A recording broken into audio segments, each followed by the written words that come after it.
Good morning, everyone. I'm very happy to actually feel the energy that is already in the room. And actually, the energy started here last night, because last night we were already here sitting. I was over there. There is a space with tables. And I was sitting with Teresa to actually look again at the program, to finalize it, to look whether we didn't miss anything, we didn't forget anyone, and also to think of how is it going to be this time when we actually going to kick off the forum, this very moment right now. So last night we were there thinking of how is it going to be tomorrow morning in here? How is the space going to look like, and what are we going to say? And it was very nice because there was already a lot of energy. There were a team of volunteers who were buzzing around like bees to actually hang up some pictures. There is a very nice exhibition over there with pictures to move the tables, to kind of think of the space and so on. And we were discussing of, okay, what is it, in fact, that we want for this first day? What is actually for us really important? And there was one word that actually was coming to us, I think quite repeatedly, and we didn't name it, but then it kind of struck me. And this word is simply connect. Connect. And before you all try to connect to the Wi-Fi and find a Heslof to get the password for internet, this is not what we meant. Of course, we meant something different. And we probably meant three things for connect. And the first thing is actually, and that's my wish for today, the first thing with connect is actually maybe first, well, connect to one another. Because we have really here a great team of experienced teachers coming from 9 countries, and I will name them so that you all aware of who is in the room. So we have we have a delegation from Latvia. I don't know if they sit together and whether they are over there. From Poland, over there at the back.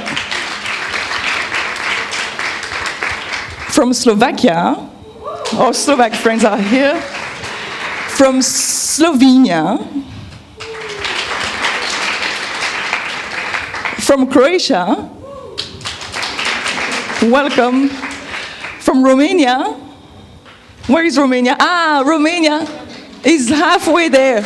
Okay, so we'll have to give some applause to our Romanian delegation because they had some real issue to come here. Yeah? It was a real issue because they actually missed their flight yesterday. They had to find a space where to sleep, so they all slept together. I'm sure that they come already very pumped up and really as a great team because they had to somehow organize themselves to sleep, I don't know, on the floor or we'll see, of our colleague Razvan. And they arrived, they managed to have a flight this morning, so probably not all of them are here now. But Bulgaria is already here.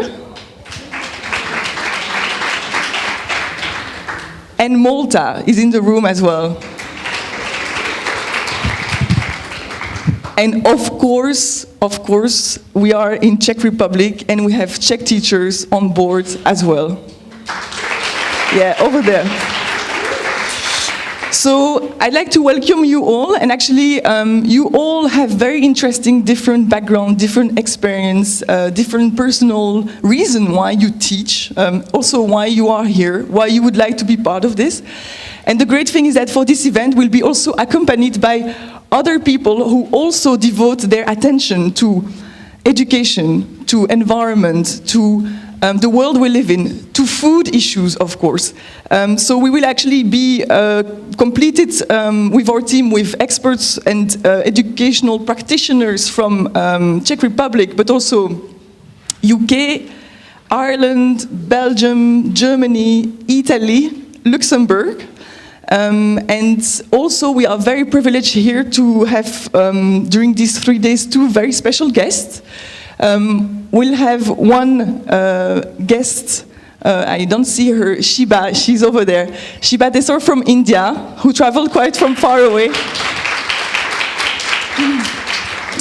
who is researcher, environmental, also activist, and really studying food system in depth, really knowledgeable on food sovereignty and what's happening in India, so you will learn a lot.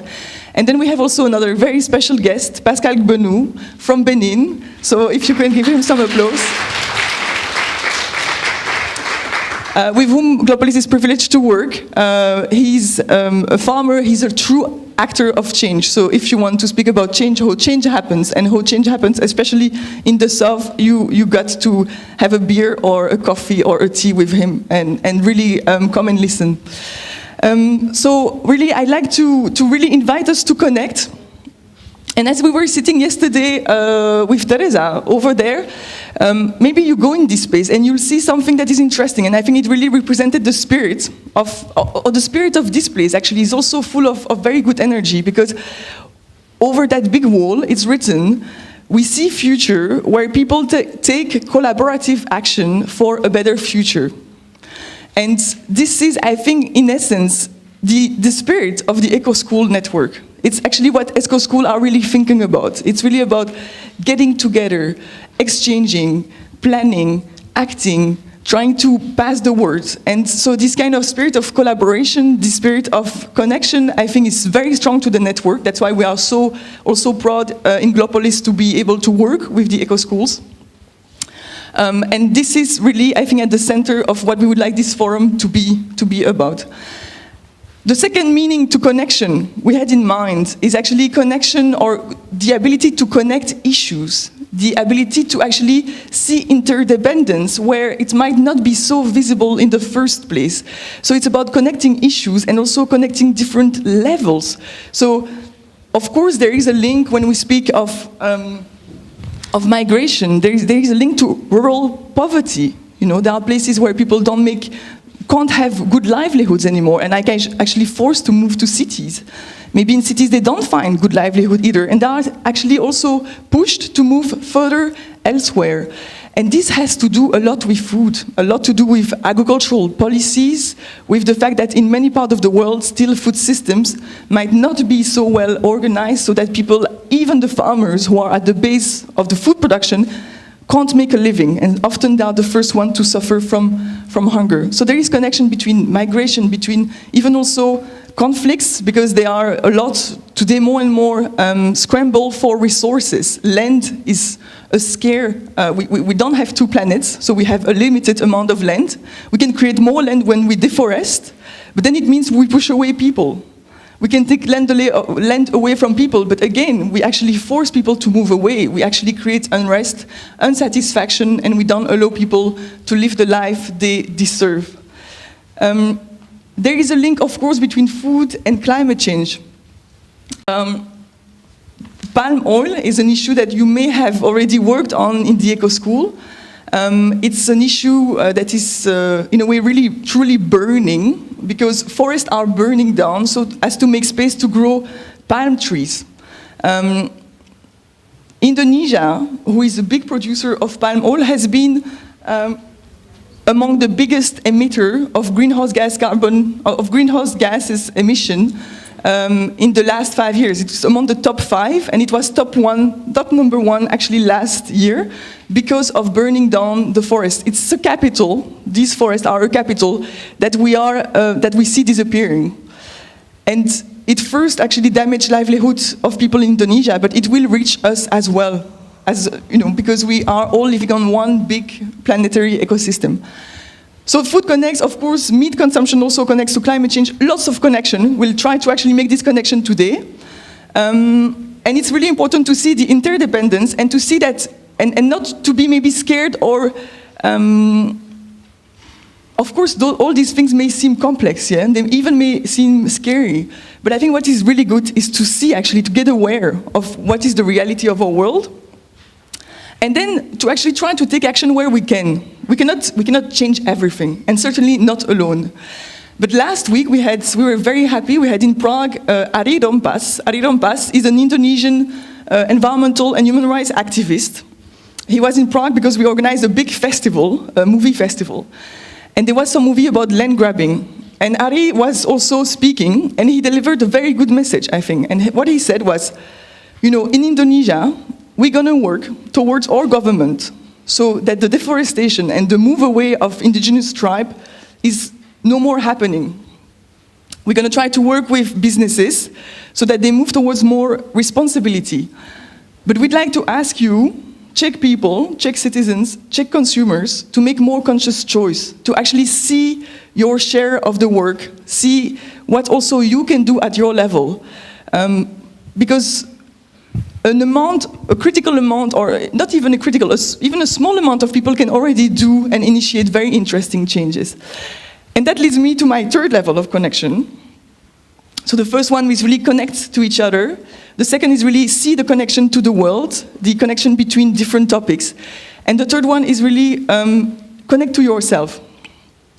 Because you all here are there for a personal reason. You're here with a group, you have energy of the group, but you also have a reason why you personally decided to, that sounds interesting, I'd like to take part. And you also have a reason why you are a teacher, or why you are a researcher, or why you are actually farmers and producing food for the rest of the world. So I think connection to oneself is really important to be actually also able to move further and to act. And I'll finish maybe with that story of the colibri. You may know it.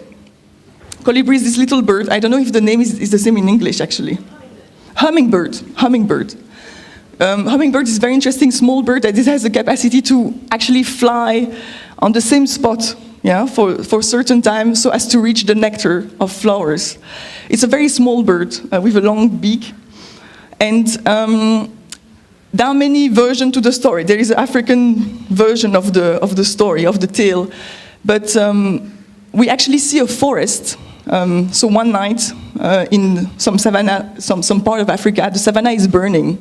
And we see the trees also are taking on fire. And all the animals are running away. They are trying to escape. They run as fast as they can and as far as they can. And then there is this little colibri who is actually flying towards the fire. He's flying actually back and forth several times, and the animals are seeing them. And the rhinoceros, you know, the biggest animal maybe of the savannah there, is actually telling him, like, are you crazy? It's dangerous. Don't do that. Don't go there. What are you doing?